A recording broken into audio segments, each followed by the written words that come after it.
Hey guys, Suraj here from Amonra Productions and Edukos. In today's video, let's understand and learn how to make a very simple beat structure in Ableton Live 12 Suite version. Now, some of y'all will not be using the 12 Suite version. You might be using a lower version, probably a 9.7, 10, 11.2, or even the newest version of 12.1.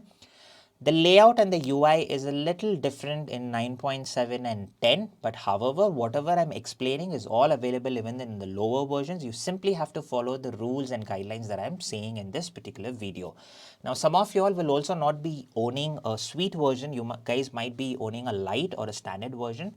The same still works even in your version, so you really do not have to worry. So the first thing is to open Ableton. Once you open Ableton, this is the page that you're going to hop on, right? This page is called live or session page. Now, I'm not going to make beats on this particular page in today's video. However, I will make one very soon. For that, all I want you guys to do is subscribe so that you guys don't miss out on any content that I'm posting from now on. I'm curating a brilliant content for you guys on Ableton and music production and beat making. So stay tuned for that. Now, beat making for today's video is done on a different page, which is called your arrangement page. There is two ways to go to the arrangement page. One is through your mouse. You hover it all the way to the top right corner. You find the vertical and horizontal lines. Simply click on the horizontal. It takes you to the arrangement page. The other way is very simple. Click on the tab on your computer or your keyboard and it takes you to this arrangement page. Now, this is the page that most of the producers, sound engineers use for structuring your track, mixing, automations, and various other things that is done to a particular track, right? Now, I'm going to use a single MIDI channel in order to make my drum beats. So I'm going to keep my layout a little easy and simple for you guys to understand. So I'm going to delete the other three channels.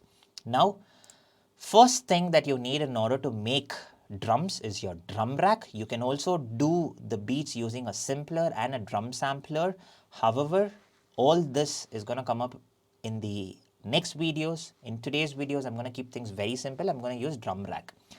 Before understanding what a drum rack is, let's understand what a rack does in our day-to-day life. For example, a shoe rack, a dish rack, a clothing rack, right? We use these racks to place in things in a very systematic order so that all these things don't look messy, rather they look tidy and neat. That's the exact same thing what Ableton Drum Rack also allows you to do. Now you have thousands of samples in Ableton. Imagine you're going to drag and drop each one of the sample to individual MIDI channels. You're going to end up getting hundreds of channels. It's going to be very messy. It's going to be very chaotic. Your whole workflow is going to go much more, slower. In order to overcome this, Ableton is like, we'll give you a drum rack, drag and drop all the samples that you want inside that one particular drum rack, which will take only one MIDI channel. And you can put in thousands of samples and then do whatever you want to do within the drum rack itself, right? Now, how do you know where the drum rack is? Very simple. Come to the extreme left, you find something called as a search bar. Under search bar, you have collections. Under collections, you have library, and in library, the third option says drums, because we're going to work with drums. So you have to click on drums. It's as simple as that. Once you click drums, the first option under your name section is drum rack. This is exactly what you need to attach this to your first MIDI clip. There are two ways to latch this to your first MIDI clip. One is double clicking. The second one is dragging and dropping. I personally like drag and drop because I make sure that I drag and drop a particular instrument or a sample on the right MIDI channel. So I'm going to drag and drop this. You just saw what happened. Once I dragged and dropped, two things happened. One, the first MIDI channel name got changed itself to drum rack. The second, you have something called as a drum rack that pops up underneath in your extreme bottom left corner, right? So here what you have to do is, right now we have our drum rack. The next most important thing is you have to find samples. Where are you going to find samples? Again, under the same drums, keep hovering down. You're going to find a bunch of samples that you can drag and drop. Again, all these are drum kits and drum packs. Again, I will explain them what these are in the upcoming videos. But for now, I'm going to keep it very simple. You can go ahead and find solo samples or audio samples rather than a drum pack or a drum kit, but it's going to take much of a time for this video. So to keep things simple, I'm going to type something called as 707 in the search bar. 707 is nothing but a drum kit that it's already been selected. They have a certain number of selected samples already available in the software. I advise you guys to go ahead and choose your individual sample, because that way you guys understand choosing complementary sounds in a better way rather than going for drum kits. For today's purpose, just to make things simple and easier from my end, I'm choosing already a drum kit that's been selected by the other end, right? So right now, once I type 707, I get a bunch of samples like snare, kick, rim, etc., etc., etc. According to me, the four fundamental elements in a drum rack should be your kick, snare, open and closed hats. You can have more, but I think these should fundamentally be in every possible track that you make. Some of them use all four, some of them add extra, or some of them just stick with kick and snare. It's up to you, up to the genre or theme that you are making. I usually stick with these four. Now for me, the most biggest problem is going and finding where kick is, where hats are, where crash or where cymbals are, right? In Ableton 12, the new feature that they have added in your search bar is something called filters. Now you see up here on the second section, you have something called drums, and under drums you have various filters like kick, snare, clap, hats. Now what does this do is, when I click on kick, it will filter out the samples and give me only kick. When I click on snare, it will filter out the samples and give me which is snare or anything that sounds closer to a snare. For example, you have snares here and you also have rims here because it sounds very similar or closer to a snare. And then when I click on clap, it's going to give me only clap. Also, please note that since I've typed 707 under clap filter, it will only give me 707 clap. It will not give me every other clap, right? That's the best feature that I feel. Then you have hats and so on. Now, like I said, the first important thing is kick.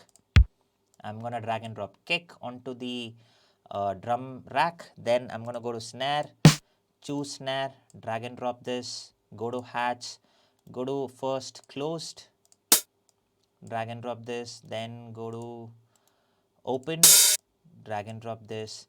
Then let's go to snare and choose a rim. And then let's go to other percussion, drag and drop the cowbell. Right now I have 1, 2, 3, 4, 5, 6 samples chosen, but then where do I put them? Because out here, if you guys see, I only have grids and I cannot draw or put in any notes.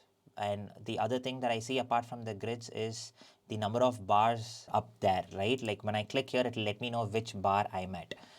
So in order for you guys to put in your notations or draw your notations, you need something called as a MIDI clip. This MIDI clip is nothing but a program segment which allows you to draw in or put in your notes however you want, right? In order to make a MIDI clip, you firstly need to highlight the number of bars that you want to create your MIDI clip. I usually make a 4-bar MIDI clip. It's for simpler reasons because 4-bar is very easy because each bar has 4 counts, and I like to have a variation of every 16 counts because it for various purposes. Again, like I said, I'll explain all of these things in different videos. Now, very simple. I'm going to hover up here. You get a magnifying glass. Click on it. Drag down. It zooms, and it over here, it lets you know how many bars are there. Very simple. I'm going to highlight 4 bars. Right click. And then I'm going to insert MIDI clip. Right? Once I insert MIDI clip, you see something pops up. This is your piano roll where you can put in your notations or draw your notes, whatever works best for you. And if you also see, whatever elements I've put in into my drum rack is all that you have here. For example, I put in a kick, snare, closed hats, open hats, and then a rim and a cowbell. All of these things are available here. Super. Now, there is a way for you to also delete the samples that are there in the drum rack or also hot swap a particular sample. Again, all of these things I will break it down in the upcoming videos. Now let's get on putting in the notations. I'm going to make a 4x4 beat structure which is going to sound pretty much like a house genre, for which firstly I'm going to go and increase my tempo to 128. You can also make it at 120, but I feel 128 is a much more vibier to me. And then I'm going to put my kicks on every count. What do I mean by every count is, up here do you see you have something called as 1, 1.2, 1.3, 1.4. Like I said, 4 counts make a bar. Now this 1, 1.2, 1.3, 1.4 is 1 bar, 2, 2.2, 2.3, 2.4 is your second bar, and so on. I want my kicks to be in all beats or counts. Like for example, here, here, here, and here. On 1.1 I have a kick, 1.2 I have a kick, 1.3 I have a kick, 1.4 I have a kick. If you want to hear what you are placing, you need to turn on the preview button. Now you're going to hear exactly which element are you placing where. Now I can keep manually doing this, but it's going to be more slower, right? So what I'm going to do is highlight all of these and select them, and then I'm going to right click and duplicate. You can do that, or the simplest shortcut on your keyboard is Control D. If you're using Mac, please click on Command D, right? Now let's hear this first.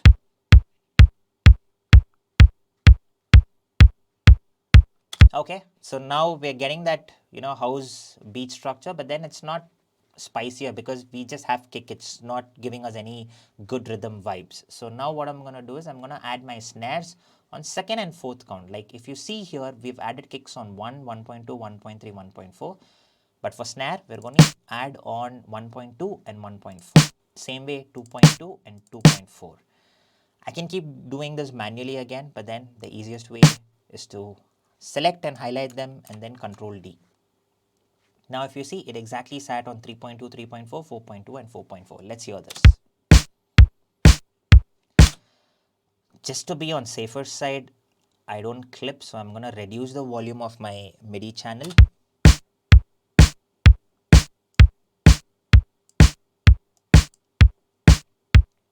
Okay, now your kick and snare is on a particular count or a grid line. The other elements out here, which could be your hats, your rims and cowbells, you do not have to follow any grid line. You can place them wherever you want. But then the sole motto is you need to get a good rhythm sound. That's the sole motto. Now I'm going to place my hats according to where I feel is right.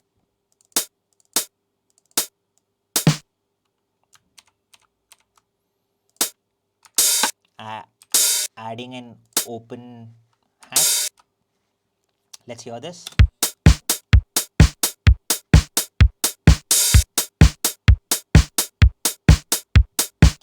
Nice. So I'm going to add rim now.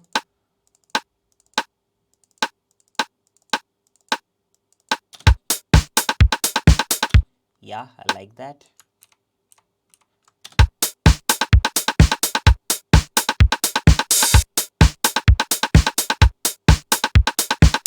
Super. Let's go and add cowbell. I'm just making things a little complex here so that you guys understand that it is possible even in a drum rack with a single MIDI channel to come up with great sounding drum rhythm, right?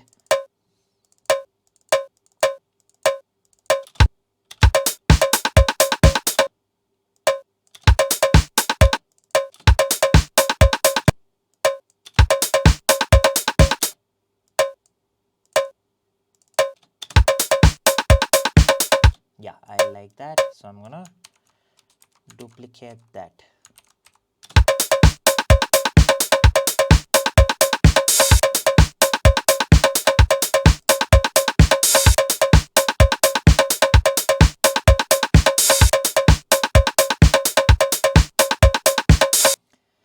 See, it's as simple as that. All I did was I made a MIDI channel and then I dropped a drum rack on top of the MIDI channel, and then I choose a certain set of samples, and then I opened a MIDI clip for 4 bars and then I placed them accordingly. Again, keep in mind that my kick and snare followed the count or the grids. Every other element I just placed it randomly, and I mean whatever felt right for me I placed it. Now I'm doing this a little quicker because I've been doing this for quite some time. For somebody who's just starting off, you're not going to get this as quick as how I've got it here. So please don't get into that depression that this fellow did it so quickly, why am I not getting? It takes time. It depends on how many hours or time you put in on a particular day or every time you sit in front of a DAW. That's what decides on how sooner you can get to a good sounding rhythm. Now imagine if I'm able to do this in like 10 to 15 minutes. I'm sure if you guys could put in more amount of time and hard work, you'll do brilliant. Now with this, I will end this simple drum rack beat making in Ableton Live 12 Suite version. I will make more videos, for which I want you guys to subscribe and click on the bell icon. I will meet you very soon in another video. Till then, Suraj here signing off from Amonra Productions and Edukos.